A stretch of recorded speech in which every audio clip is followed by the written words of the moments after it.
Welcome back, everyone. Ready for another deep dive? Today we're tackling how to stay ahead in the financial world. Sounds a little intimidating.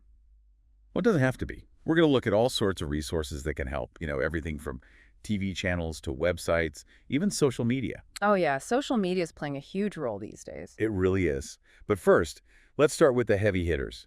The ones you probably already see everywhere. You mean like CNBC and Bloomberg TV? Exactly. Those are the places to turn when something big happens in the markets. Absolutely. You want breaking news and expert analysis. That's where to find it. They're like the pulse of the financial world. I've always been fascinated by those newsrooms, all the screens with constantly updating data, analysts running around. It just feels like the center of the action. Oh, it definitely is. And Bloomberg, of course, is known for their terminal, right? It's kind of legendary. Real-time data, super in-depth analytics. But yeah, it costs a fortune. Let's just say most of us will probably never see one in person. Unless we win the lottery. Speaking of things that could cost a lot of money, Mm. we can't forget about the traditional publications. The Wall Street Journal, the Financial Oh, Times. definitely. Those are must-reads for anyone serious about finance. They're known for in-depth reporting, well-researched articles, not just the quick headlines you see online. That's right. It's all about getting that deeper level of understanding. It's like you wouldn't make a major business decision based on just a tweet, right? Exactly. You need context, analysis, the bigger picture, and that's where those publications excel. It's so easy to get caught up in a single narrative. Especially these days. Reading diverse sources helps you form a more balanced view. See all sides of the story. Okay, so we've got our 24/7 news and our deep dives from those big publications. But now things are getting really interesting because websites have made financial information so accessible to everyone. You're talking about the digital disruptors. I am. Websites like Yahoo Finance and Investopedia, they've really changed the game. They really have. It's like, if those traditional channels are like a formal business meeting, these websites are your personal finance coach. Available 24/7, you need a stock quote. Want to learn about options trading? It's all right there. And Investopedia especially, they break down those complex topics in a way that's so easy to understand. It's true. It's like Finance 101, but you don't have to sit through a boring lecture. Do you think that's a good starting point for someone who's totally new to investing? Absolutely. They have tons of educational resources. They even have those handy calculators, to help you figure out things like how much you need to save for retirement. Or how compound interest can really impact your investments? Right. That's a really important concept to understand. It's like Einstein actually called compound interest the eighth wonder of the world. Wow, that's a pretty powerful endorsement. And I love that these online resources make finance feel less intimidating. Especially for younger generations who might not be drawn to, the more traditional image of Wall Street. And speaking of making finance more relatable, we've got to talk about the YouTube revolution. Oh, yeah. Channels like Graham Stephan and The Financial Diet are bringing personal finance to a whole new audience. It's amazing, isn't it? They make it so engaging and fun. It's fantastic. It's like they've democratized financial knowledge. Anyone can access it now. You've got Graham Stephan, who's all about frugal living and smart investing. And The Financial Diet, they take a more holistic approach. Right. It's not just about the stock market. They talk about budgeting, career advice, even how to manage financial anxiety. It's about all the different aspects of your financial well-being, making smart choices in every area of your life. Exactly. And while I do appreciate Graham Stephan's focus on frugality, it's important to remember that personal finance is, well, personal. That's true. What works for one person might not work for another. Exactly. And that's why it's so important to have these different voices out there, these different perspectives. And you know what else has been a game changer for learning on the go? Podcasts. Oh, absolutely. You can listen during your commute, at the gym, while you're cooking dinner. You're learning without even realizing it. And the variety is incredible. You can find podcasts hosted by economists, financial advisors, even everyday people sharing their experiences. You've got Bloomberg Surveillance to keep you up to speed on the markets. Or Planet Money, which dives into the quirky side of economics. It's just so fascinating. It really is. Podcasts make these complex topics so accessible and engaging. Okay, so we've talked about the news, in-depth articles, websites, YouTube, and podcasts. But we can't ignore the elephant in the room. You mean social media? I do. It's changed everything about how we consume information, especially when it comes to finance. It's true. We're seeing financial discussions happening in real time on platforms like Twitter. Analysts and experts are constantly sharing their thoughts on market It movements. feels like you can really feel the pulse of the market on Twitter. All those minute-by-minute updates. And then you have LinkedIn, which is a bit more professional. Yeah, you get more in-depth discussions on LinkedIn, industry insights, things like that. And we can't forget about the rise of finance influencers on Instagram and TikTok. Oh, yeah. They're making finance more visually appealing, breaking down complex concepts into bite-sized pieces that are easy to digest. It's a format that really resonates with younger audiences. It does. That quick, visually driven style. So we've got Twitter for the fast-paced stuff, LinkedIn for more professional insights, and Instagram and TikTok for those visually engaging explainers. But with all this information flying around, how do you know what to trust? That's the million-dollar question, isn't it? Especially with all these finance influencers popping up. You feel so overwhelming. It definitely can. But that's where critical thinking comes in. Don't take things at face value, especially on social media. It's easy to get caught up in the hype when everyone is talking about the next big investment opportunity. Absolutely. You've got to remember, everybody online has an agenda. Whether it's building their brand, selling a product, or just seeking validation. Exactly. You always have to double-check information, especially before you make any investment decisions based on what you see on social media. And remember, those flashy videos and catchy tips might be entertaining, but they're not a substitute for actually understanding financial fundamentals. Right. It's like anything else, you need a strong foundation. So it sounds like it's all about finding that balance, embracing these new ways of learning about finance, but also respecting the traditional, reliable sources of information. Absolutely. It's about finding what works best for you and your individual goals. And speaking of tried and true, there's another category of resources that we haven't talked about yet, ones that people often overlook. What are you thinking of?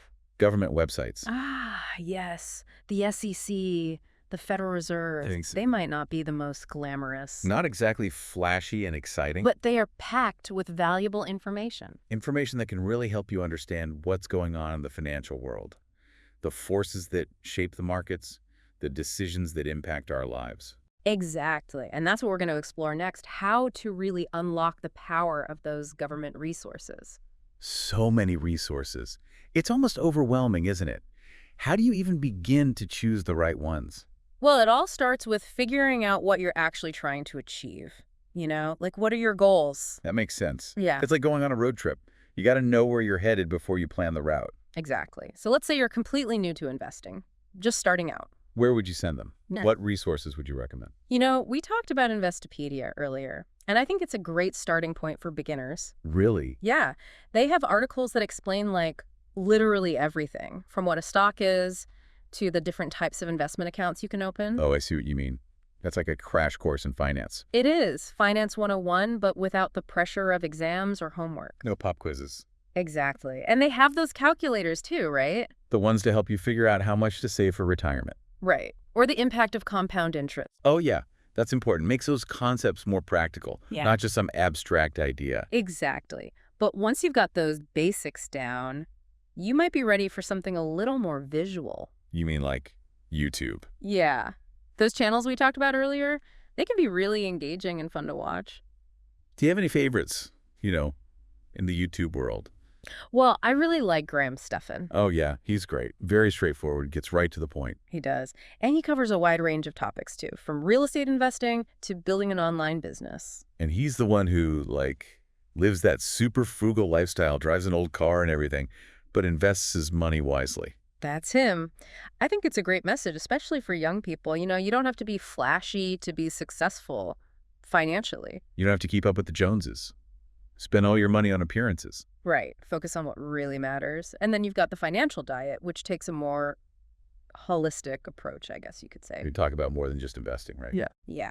They cover things like budgeting, career advice, even how to manage financial anxiety. Which can be a huge obstacle for a lot of people. Just feeling overwhelmed or stressed about money. Absolutely. And it's important to address that.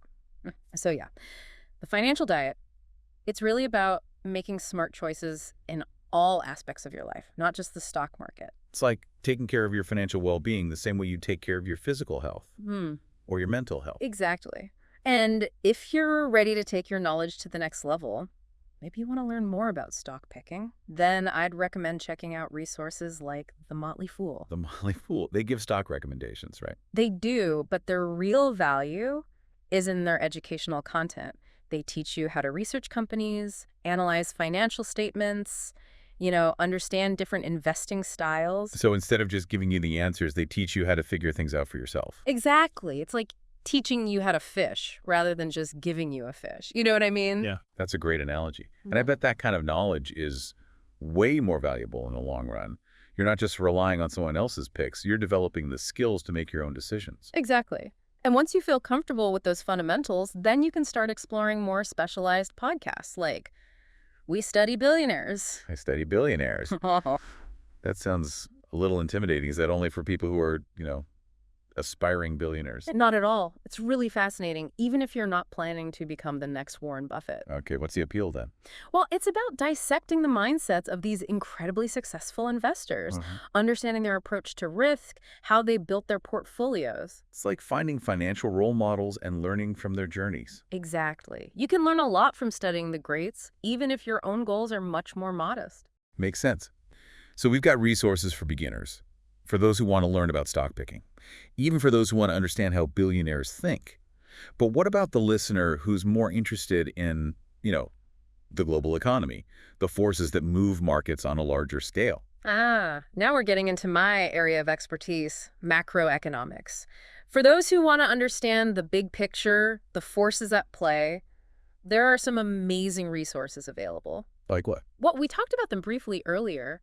Government websites. Oh, yeah, the Federal Reserve, the SEC. Yeah. But those can be pretty dense, right? All that jargon and data. Not exactly light reading. It's true, there is a learning curve.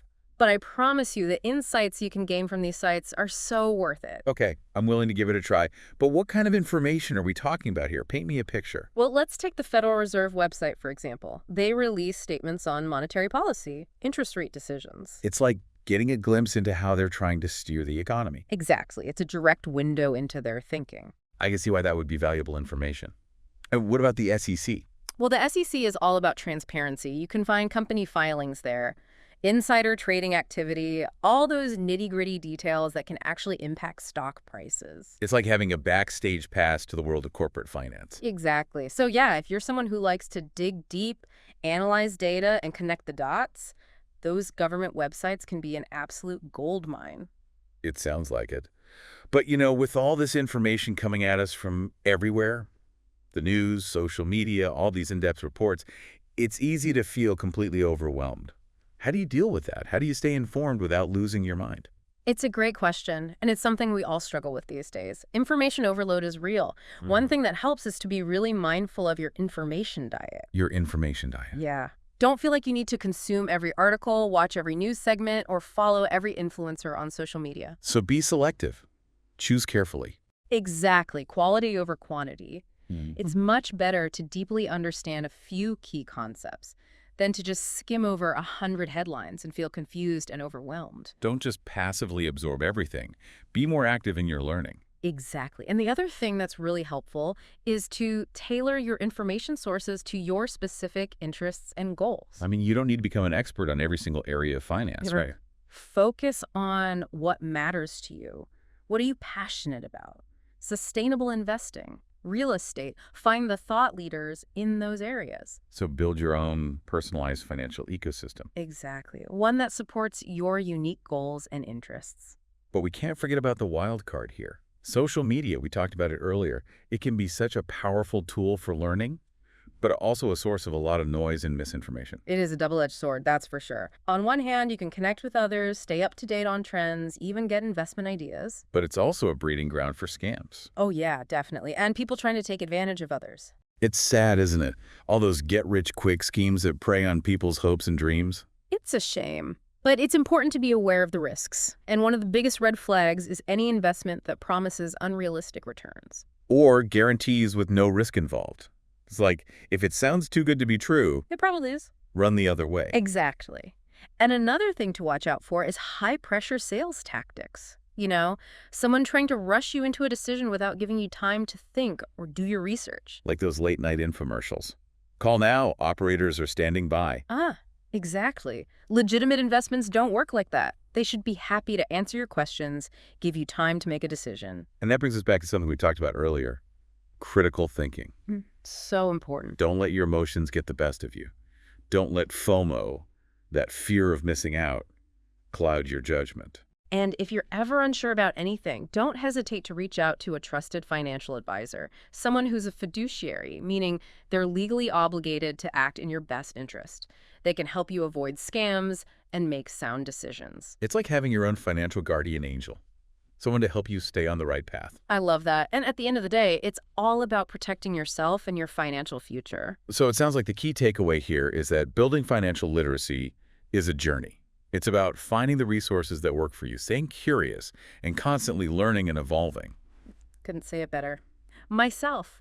And that brings us to a category of resources we touched on earlier, but deserve a deeper look. Oh yeah, those more specialized tools. Yeah, and those government resources that can really help you take your understanding to the next level. You know, when we talk about these specialized tools, Yeah. things like the Bloomberg Terminal, platforms like Seeking Alpha, I'll be honest, they still feel a bit out of reach. I get it. It's natural to feel that way. They're definitely geared toward, the pros.